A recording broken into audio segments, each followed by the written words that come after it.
সন্দেশখালীর দ্বিতীয় viral video বিজেপির ষড়যন্ত্র না মানুষের কাছে সিম্প্যাথি কোলাতে চাইছে বিজেপি, গোটা বিষয়টি স্পষ্ট আপনাদের কাছে তুলে ধরব।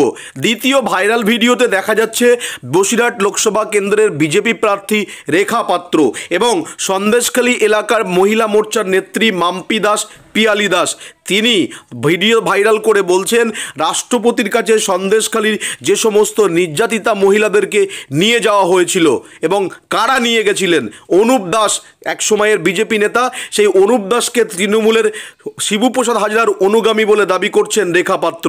মাম্পি দাস বলছেন যে তার সঙ্গে ছিল পদ্মা মণ্ডল, এই পদ্মা মণ্ডল নাকি উনি বিজেপি করেন না, তৃণমূল করেন, অর্থাৎ যারা আন্দোলনকারী নির্যাতিতা তাদের কাছে একেবারে নিয়ে গেছিল রাষ্ট্রপতির কাছে, তারা বিজেপির কেউ নয়। আচ্ছা, এই নিয়ে প্রশ্ন তুলেছেন। আর এই ভাইরাল ভিডিও নিয়ে রাজ্য রাজনীতি যখন তোলপাড়, তখন রেখা পাত্র বা মাম্পি দাসের এই ভিডিও ভুল প্রমাণ করেছে পদ্মা মণ্ডলের একটি ভিডিও, সেটা আপনাদেরকে দেখাবো। পদ্মা মণ্ডলকে সন্দেশখালীর ভাঙিপাড়া, রাজবাড়ি জোড়া মন্দির ভাঙিপাড়ায় 2019 সালে খুন হয়েছিলেন দেবদাস মণ্ডল, শুভঙ্কর মণ্ডল ও প্রদীপ মণ্ডল। এই প্রদীপ মণ্ডলের স্ত্রী পদ্মা মণ্ডল, তিনি বর্তমানে রাজ্য বিজেপি মহিলা মোর্চার নেতৃত্ব।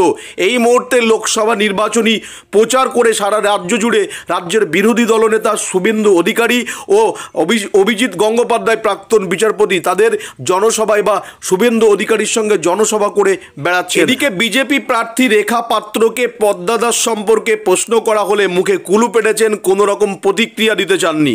তিনি দাবি করছেন এই পদ্মা মণ্ডল তৃণমূল, অনুপ দাস শিবুপ্রসাদ হাজরার অনুগামী, 10,000 টাকা করে কাটমানি নিতেন। কিন্তু আপনাদেরকে যে ভিডিওটা দেখাতে চলেছি তা থেকে স্পষ্ট হয়ে উঠবে এই পদ্মা মণ্ডল বর্তমানে বিজেপির রাজ্য মহিলা মোর্চার রাজ্য নেতৃত্ব, সেটা কিন্তু স্পষ্ট আপনাদের সামনে তুলে ধরতে চলেছি। পদ্মা মণ্ডল গত 19 এপ্রিল তমলুক লোকসভা কেন্দ্রের মহিষা দলে বিজেপি প্রার্থী অর্থাৎ প্রাক্তন বিচারপতি অভিজিৎ গঙ্গোপাধ্যায়ের সমর্থনে শুভেন্দু অধিকারীর উপস্থিতিতে তিনি সন্দেশখালীর বিষয় নিয়ে বক্তব্য রাখছেন, আর তার বক্তব্য শুনছেন হাজার হাজার মানুষ। তাহলে এই মাম্পি দাস, পিয়ালি দাস এবং রেখা পাত্র যে দাবি করছেন এই যে পদ্মা মণ্ডল তৃণমূল করেন এবং তৃণমূলের ঘাড়ে দোষ চাপাতে চাইছে, রাষ্ট্রপতির কাছে সাজিয়ে নির্যাতিতের কাছে নিয়ে যাওয়া হয়েছিল, এই যে বক্তব্য করে ভাইরাল করার চেষ্টা করছে, অর্থাৎ সন্দেশখালীর ঘটনার যে কতটা বিজেপির ষড়যন্ত্র আছে, কতটা তৃণমূলের ষড়যন্ত্র আছে, এই দুটি ভিডিও দেখে আপনারা আপনাদের মতো করে কমেন্ট করবেন, বেশি বেশি করে শেয়ার করবেন, কারা দোষ এবং কারা নির্দোষী, এবং সেই সমস্ত বিষয় বিচার করার দায়িত্ব আপনাদের হাতে। এই দুটি ভিডিওর উপরে ছেড়ে দিলাম। আমরা সংবাদ মাধ্যমের থেকে জানতে পারলাম যে রাষ্ট্রপতি ম্যাডামের কাছে সন্দেশখালীর কিছু নির্যাতিতা মহিলাকে নিয়ে যাওয়া হয়েছে। তাহলে আমরা কারা? আমরা তো সবাই সন্দেশখালী আন্দোলন বা নির্যাতিতা, আমরা সবাই তো গেছিলাম প্রধানমন্ত্রী PM স্যারের সাথে দেখা করতে। তাহলে আমাদেরকে ছাড়া রাষ্ট্রপতি ম্যাডামের কাছে কারা গেল? আমরা তাহলে কারা? অনুপ দাস, খবর পেয়েছি যে অনুপ দাস নিয়ে গেছেন। অনুপ দাস তো ভিতরে ভিতরে শিবুর কাছ থেকে মাস গেলে 10,000 টাকা করে শিবুর হাজারের কাছ থেকে মাস গেলে পয়সা নিত। তাহলে ওনার সাথে খবর আছে যে পদ্মা মণ্ডলও গেছেন। তাহলে কি আমরা এটাই জানবো যে পদ্মা মণ্ডল TMCর লোক, উপরের উপরে বিজেপি করেন? আর আমরা নির্যাতিতা মায়েরা যদি সন্দেশখালীতেই পড়ে আছি, তাহলে আমাদের মুখ নিয়ে কারা গিয়েছে এটা তো আমাদের জানার প্রয়োজন আছে। আর ওখানে যে রাষ্ট্রপতি ম্যাডামের কাছে গিয়েছে আমাদেরকে জানিয়েছিলেন, আর আমরা আন্দোলনের আমরা নির্যাতিতা, আমরাই আন্দোলনের মেন মুখ।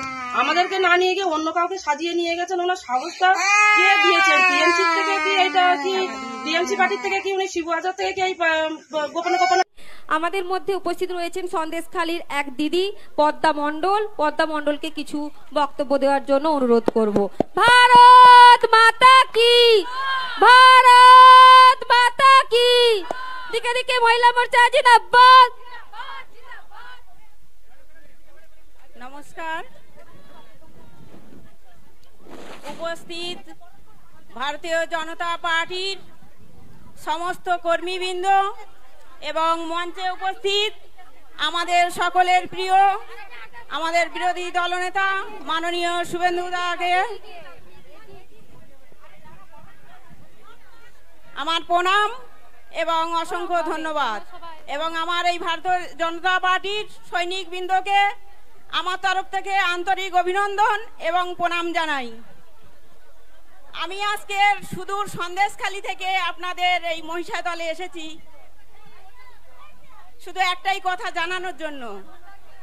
কারণ আমাদের মাননীয় মুখ্যমন্ত্রী প্রতিনিয়তই বলছে উন্নয়ন করেছেন, উন্নয়ন আর উন্নয়ন।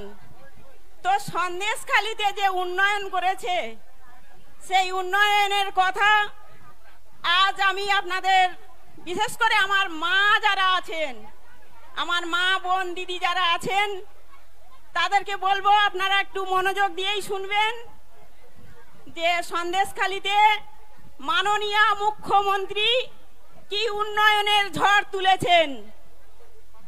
সন্দেশখালীতে আপনারা সবাই দেখেছেন, টিভির পর্দাতেও দেখেছেন, কিন্তু বাস্তবে যেটা হয়েছে তার থেকে আর